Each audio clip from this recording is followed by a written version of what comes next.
बिस्मिल्लाहिर्रहमानिर्रहीम। अस्सलाम वालेकुम। आज 2 नवंबर है और दिन है जुमेरात का। दो आम इशूज़ पर बात करेंगे। एक तो ऐवान सदर से अलामिया आ गया है और आम इंतखाबात की तारीख 8 फरवरी बरोज़ जुमेरात 2024 मुकर्रर कर दी गई है।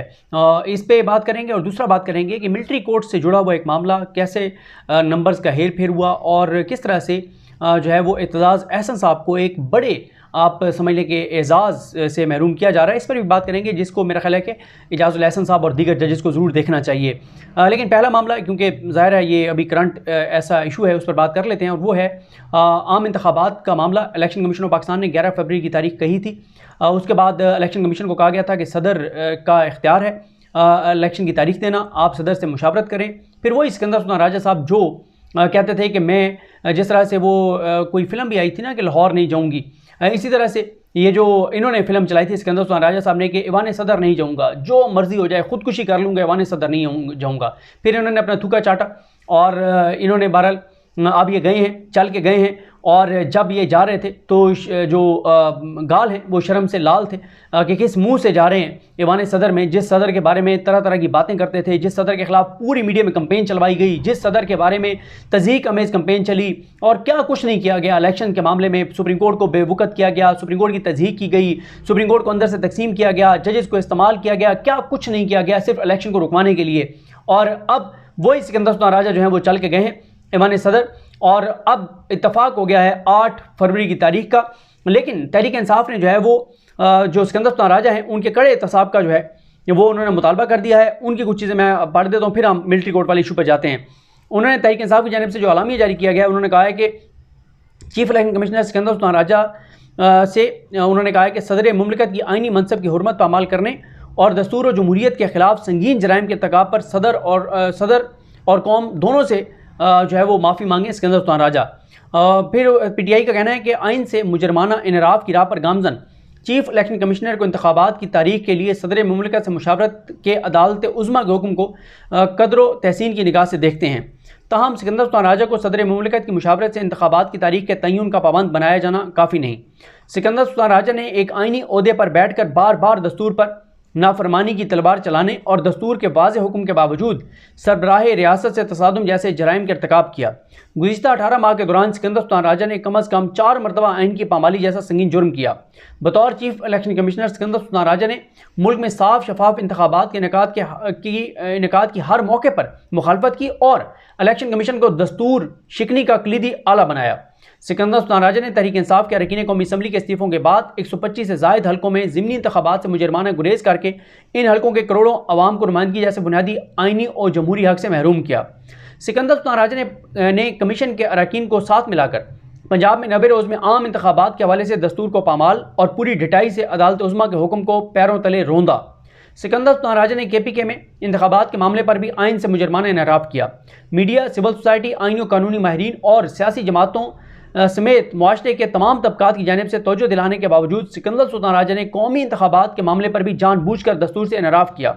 सदर मुमलिकत ने दस्तूर के हुक्म की रोशनी में सिकंदर सुल्तान राजा को आम इंतखाबात की तारीख के तयन के लिए मुलाकात की दावत दी तो इस मुजरिम ने नहायत ढिठाई, बेशर्मी और हकारत से सदर की आइनी दावत को ठुकराया। सुप्रीम कोर्ट के आज के हुक्मनामे ने चीफ इलेक्शन कमिश्नर के मुजरमाना किरदार पर मोहर तस्दीक सब्त की है। आइन और कानून से मुजरमाना इनराफ के मुर्तकिब और सदर मुमलिकत की तौहीन करने वाले मुजरिम को मुशावरत के लिए सदर मुमलिकत के पास भेजना काफ़ी नहीं। सिकंदर सुल्तान राजा मुतअद्दिद बार आइन की पामाली के मुर्तकिब हुए हैं, जिसकी बिना पर वो रियासत के मुजरिम हैं और अवाम के मुजरिम हैं। बार बार आइन को पामाल करने और जमहूरियत के खिलाफ मुजरमाना रविश इख्तियार करने वाले सिकंदर सुल्तान राजा और उसके साथियों का दस्तूर की रोशनी में मुहासबा आइन की हुर्मत की बहाली के लिए लाजिम है। अदालत उज़्मा आम इंतखाबात की तारीख के तयन के साथ मुल्क में आइन की खिलाफ वर्जी और मुल्क को आइन की खिलाफ वर्जी और इनराफ से बचाने के लिए दस्तूर शिकनी के मुर्तकिब सिकंदर सुल्तान राजा और इसके साथियों के खिलाफ कड़ी कार्रवाई भी करने का हुक्म सादे करे। आइन शिकनी जैसे संगीन जुर्म पर नरमी मुल्क में आइन को बेतुगी करने और दस्तूर शिकनी का दरवाज़ा खुला रखने का सबब बनेगा। ये तहरीक इंसाफ की जानिब से जो है वो मुतालबा किया गया। बिल्कुल सिकंदर सुल्तान राजा के खिलाफ बिल्कुल कार्रवाई होनी चाहिए, जो एक आइनी ओहदे पर बैठ के आवाम के टैक्स से पैसों से तनख्वाह लेता है, लेकिन उसकी वफादारी शरीफ ख़ानदान के साथ है, उस शरीफ ख़ानदान के साथ है जिस नवाज शरीफ को उन्होंने अपनी नामजदगी पर फ़ोन करके कहा था और अखबार में खबर लगी हुई है कि उन्होंने नवाज शरीफ को फ़ोन करके कहा कि मुझे चीफ इलेक्शन कमिश्नर के लिए नामजद किया गया है, तो आपका क्या हुक्म है मेरे लिए। और उसके बाद आज तक उन्होंने हर वो काम किया है जो शरीफ ख़ानदान के और जो PDM के हक़ में है। कोई ऐसा काम उन्होंने नहीं किया जो मुल्क के लिए हो, जो मुल्क की ज़रूरत हो, जो आइन की ज़रूरत हो, जो कानून की ज़रूरत हो। लेकिन यहीं पे हमें काजी फ़ायज़ साहब का भी दोहरा मेयार नज़र आता है। वो चेयरमैन पैमरा की तो तज़हीक करते हैं, तज़लील करते हैं, उसको खड़ा करके उसको इतना बेइज्जत करते हैं कि हमारे एक दोस्त ने आज मुझे बताया, कहते हैं जब हम निकल रहे थे तो एक बहुत सीनियर साफ़ी ने कहा कि यार मुझे लगता है कि अभी ना, कहते हैं मुझे तो ये डर है कि खुदकुशी ना कर ले। लेकिन खुदकुशी करने के लिए, खुदकुशी हराम है, अल्लाह ताला माफ़ करे, ये मैं किसी को वो करने के लिए नहीं कह रहा, लेकिन खुदकुशी के लिए भी थोड़ी सी अंदर कोई चीज़ होनी चाहिए।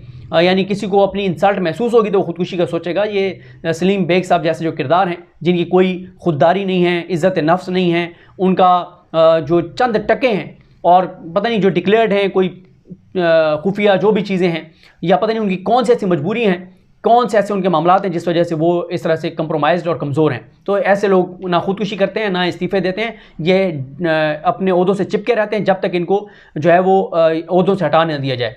तो ये तो हो गया ये मामला। अब देखें दूसरा मामला है, देखें जो मिलिट्री कोर्ट्स में सिविलियंस के ट्रायल का मामला है, ये इतना बड़ा मामला था कि 9 मई के बाद आपको पता ही है कि पाकिस्तान में हवा और फ़िज़ा क्या थी, और ये इतना बड़ा मामला था कि इस मामले की हसासियत और इसकी अहमियत या इसकी शिद्दत का अंदाज़ा आप इसी से लगाएं कि जब उमर रज़ा बंदियाल साहब ने 9 रुकनी बेंच बनाया था तो जस्टिस काजी फ़ाइज़ ईसा साहब और जस्टिस सरदार तारिक मसूद साहब ने बहाना बनाकर उस बेंच से अलग हो गए थे।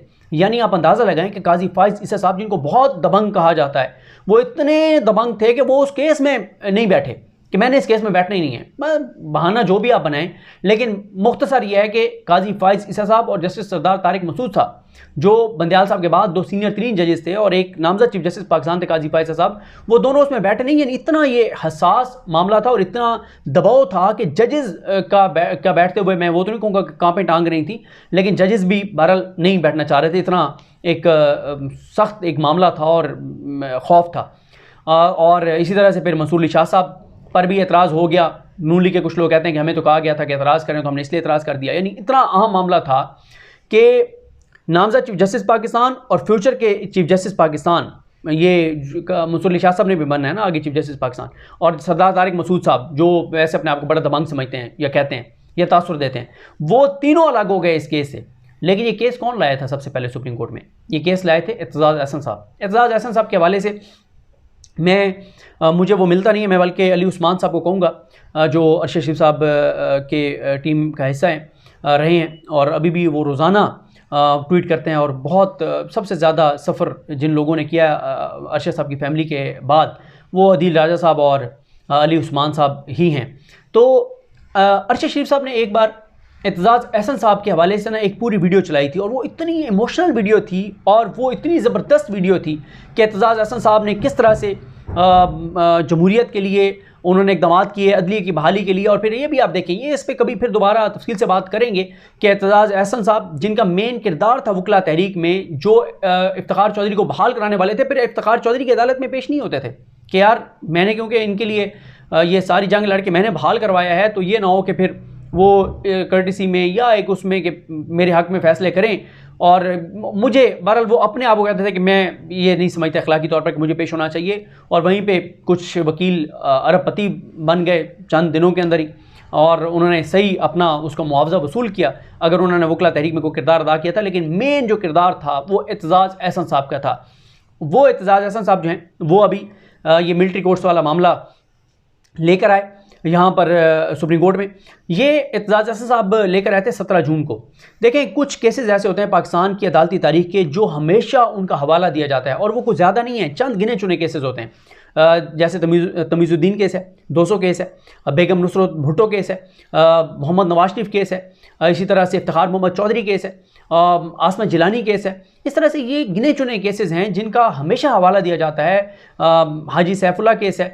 तो ये वो केसेस हैं जिनका बहुत ज़्यादा हवाला दिया जाता है और तारीख़ में याद रखे जाते हैं कि ये केस कौन लाया था सुप्रीम कोर्ट में। अच्छा, इनमें ये इसी तरह से ये भी वो तारीख़ी केस है जो एतजाज़ अहसन साहब सुप्रीम कोर्ट में लाए थे। लेकिन हुआ क्या कि एतजाज़ अहसन साहब ने जब ये लेकर आए कॉन्स्टिट्यूशनल पिटिशन, तो उसके बाद एतजाज़ अहसन साहब के बाद जवाद एस ख्वाजा साहब ने भी इसको चैलेंज कर दिया। चंद रोज़ बाद एतजाज़ अहसन साहब ने पहले इसको चैलेंज किया था, नंबर पहले लगा, लेकिन जब केस समाअत के लिए मुकर्रर हुआ तो उसका जो टाइटल बना दिया गया वो जवाद एस ख्वाजा वर्सेस जो है वो स्टेट बना दिया गया। अब मामला ये होता है कि ज़ाहिर है उस खौफ की फ़िज़ा में जिसने इस जुर्रत का मुज़ाहरा किया था कि उसने कम अज़ कम चैलेंज किया, आउटकम जो भी हो और फिर जो फ़ैसला है वो आपको पता ही है। अब उसका अब टाइटल चेंज हो गया।